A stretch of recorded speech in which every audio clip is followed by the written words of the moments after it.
We all have our favorite powerhouses we're rooting for. Characters that have their own stories, own adventures, and some of our favorite powerhouses are some of the strongest beings in the universe. But then there's also those beings out there in the Marvel Universe or multiverse we're just not going to compare them to. They're just too overpowered. Yes, that's right, even too overpowered for Wanda. Yeah, I'm talking to you too, Captain Marvel. It's these cosmic beings. Today I'm going to talk about this being known as Eternity in the Marvel Cinematic Universe. Doesn't have many screen time appearances, doesn't really need to. It's an abstract being. Let's get into it. See, here's the thing. When it comes to the idea of Marvel Comics, obviously both of these properties are both Marvel, but one is comics based and one is live action. Obviously, the whole point of live action is to bring the comic stuff to life. So, of course, naturally, there's going to be a lot of similarities, even if there are some differences here and there. But this seems to be one of the things that seems to be coming from the comics straight to live action, similarly on how the cosmic beings are just too overpowered. Because just like the comics, the MCU seems to be mimicking this concept of abstract beings. So, while this image right here is from the comics, the MCU seems to be kind of mimicking similar aspects about this picture that's from the comics. The MCU has their own version of the Living Tribunal, who's pretty high up there in the cosmic being hierarchy, even above some of the highest cosmic beings. This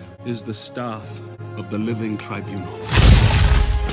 One thing that the MCU seems to be mimicking is the idea of eternity and infinity being siblings. Based on handbooks and stuff, of course, other cosmic entities exist too, like the literal aspect of death. I mean, matter of fact, it's stated right here that they all came into existence at the same time, older than the universe itself. Like, imagine having literal aspects as your siblings. Eternity and infinity are related to each other. Eternity's son is literally somebody that's all about destruction. Eternity's goal is all about creation. Together they keep the cycles of creation and destruction in balance. One thing that's a little different in the MCU is on how the abstract being known as love came to be. Matter of fact, this being known as love in the MCU's interpretation actually came from eternity. You can even see like a little hint at the power of this being that Thor adopted technically in this movie. It's funny that technically this is Gore's daughter, but amped up, one could say. You have to be pretty strong to be able to wield the Stormbreaker, and she can wield it with no issues. Cosmic beings don't have much screen time. There's some differences here and there, but for the most part, when it comes to them being cosmic-centric, aspect existence type stuff, it seems to follow in the MCU. Just for those that are wondering, yeah, this is Odin and Zeus down here in the hierarchy, based on the comics one, of course. Yeah, that's Galactus down there. Yep. Let me get off this. How strong is MCU Eternity? Okay. One more comic reference real quick. Okay, you see how when cosmic beings pop up in comics, you notice how they pop up in like a group? And you notice there's like a Watcher right here. You see Death, you see Eternity, Infinity, even a Celestial. You see what I mean? Like, usually cosmic beings be pulling up as a group. Like, let's just say the MCU does their own little version of this, but in a little different way. Like, there's like this altar in the MCU that Thor and them had to visit called the Altar of Eternity. And this is why I say this kind of stuff isn't a coincidence. Similar to comics. Yeah, these aren't the actual beings here, but like just like the comics, like you see Eternity, you see other cosmic beings like the Watcher, you see a Celestial, you see Death, you see Entropy, you see Infinity, you see... Alright, so when it comes to understanding how strong Eternity is, like you already seen one of the things Eternity can do in the new Thor movie. See, Eternity in the MCU is a cosmic being, but apparently in the MCU they made him like a wishing well type being that it can grant any wish if you, long as you reach him first. This being Gore made a wish. This proved just a small glimpse of what Eternity can do. Eternity can literally bring beings back from the dead, mightier than ever. Eternity is literally the living embodiment of the universe itself. Like, I'm not exaggerating. Eternity represents all time in the universe and has unlimited ability to manipulate time, space, matter, energy, or reality warping. Eternity is a very powerful being at the center of the universe. It will grant the desire of the first person who reaches it. So it's like a wishing well? He's one of the three fundamental forces of the universe. They represent necessity. And when they say unlimited, they're not exaggerating. I mean, when you're literally an infinite universe, you see what I mean? Like, you're literally the universe itself. Like, eternity is too big for our mere eyes to understand and glory. The MCU hasn't necessarily babied us and like spoon-fed us this concept, but it's technically implied that in order to even see eternity and look at this being in the eye, you would have to make an avatar of itself for us little beings can see him. Like, I don't want to make this about the comics, but the comics have this similar concept known as bodies or avatars, embodies. The MCU hasn't done this yet, but this is more than likely what's going on when you look at eternity in scenes like this. Otherwise, you wouldn't even be able to look at them. I think this comic right here explains it well, even though this isn't the MCU, but in this comic, they call it embodies. I would like to call it an avatar. It's an extension of the real him. But in actuality, he's literally everything. Like, you see the stars, galaxies, nebulas, black holes, they're all technically within him. We're all in eternity, the earth, the different characters from different galaxies throughout space, all your favorite characters, and we all are just inside the universe itself. You see? Matter of fact, nobody talks about this, but you remember this guy known as Ego? His goal was kind of to low-key become eternity, basically. It is my purpose. Over thousands of years, I implanted thousands of extensions of myself on thousands of worlds. To grow and spread, covering all that exists until everything is me. Eternity. Technically, eternity is pretty much omnipresent. When you're the living embodiment of the universe, you're literally everywhere in the universe all at the same time.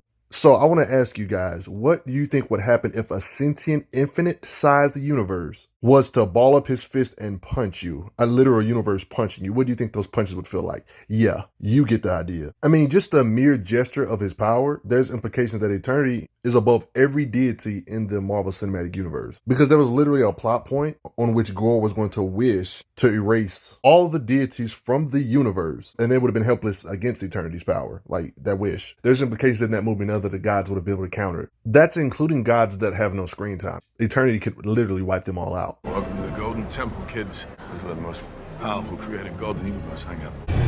There's the god of magic, god of dreams, god of carpentry. That's the Cronin god, Ninny of the Nonny. What's Omnipotent City? It's the home of the most powerful gods in the universe. If he seeks the altar of eternity, that means he could wipe us out at once. He could wipe us out at once. That means Hercules, that means Khonshu, that means Boss, from Black Panther. The reason why the Black Panthers are strong, wipe them all out. And they would have been helpless. They would have just got wiped out. Nothing they could have done to counter Eternity's power. Friendly reminder that gods of the MCU can literally move planetoids, like the literal moon itself. One of the many gods in the Marvel MCU universe, Marvel Cinematic Universe, they can move like multiple stars. Yeah, all these beings he's above, even gods technically that are not here no more, like MCU owed somebody that stated in their lore to have earth-shattering force and create stars. All this stuff is residing inside of Eternity. So yeah, Eternity is above beings that can literally make their own stars, like Odin, for example, one of the many deities.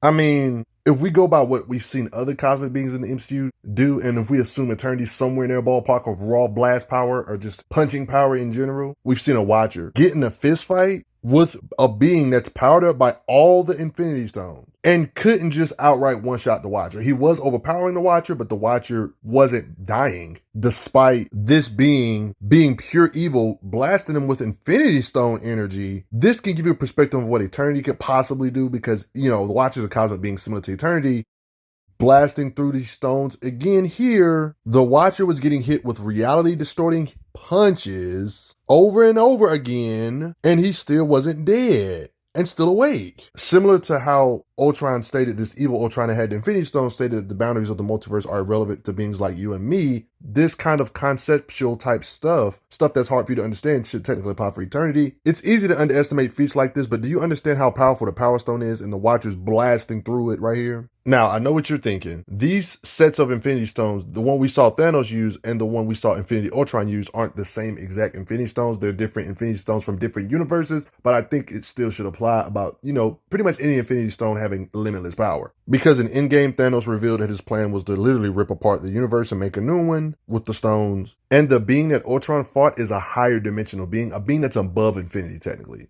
Like, this is where the confusion stuff gets in. Like, okay, just for you guys to understand, like, even if you have infinite power in a three-dimensional sense, you're still bound to three dimensions. Just a little confusing for those. But yeah, in short terms, 4D is infinitely times stronger than 3D, and then 5-dimensional is infinitely times stronger than something that's above infinity. Like, what? Like, yeah, I know it gets crazy. That's why I'm saying, when it comes to Infinity Stones, no matter if we're talking about the ones Thanos used or the ones he used, they both have literally above infinite or infinite power, blah, blah, blah. I mean, sure, we haven't seen the Watcher and Eternity of this universe literally box it out in a fist fight, but I'm pretty sure they're probably somewhere in the same rank of power. You know what I mean? Being fundamental forces of the multiverse and stuff. Just to give you some perspective, even if you have infinite power, that doesn't mean you can surpass a cosmic being. I don't think it's a coincidence that when it comes to the Altar of Eternity, pretty much all cosmic beings are here, not beings that are lower tier beings. If this is any indication of where Eternity should be in power, if he's anywhere in the ballpark of the Watcher, even if he's weaker, stronger, it doesn't really matter if he's weaker or stronger. If he's somewhere in the ballpark, even if he's half the strength of the Watcher,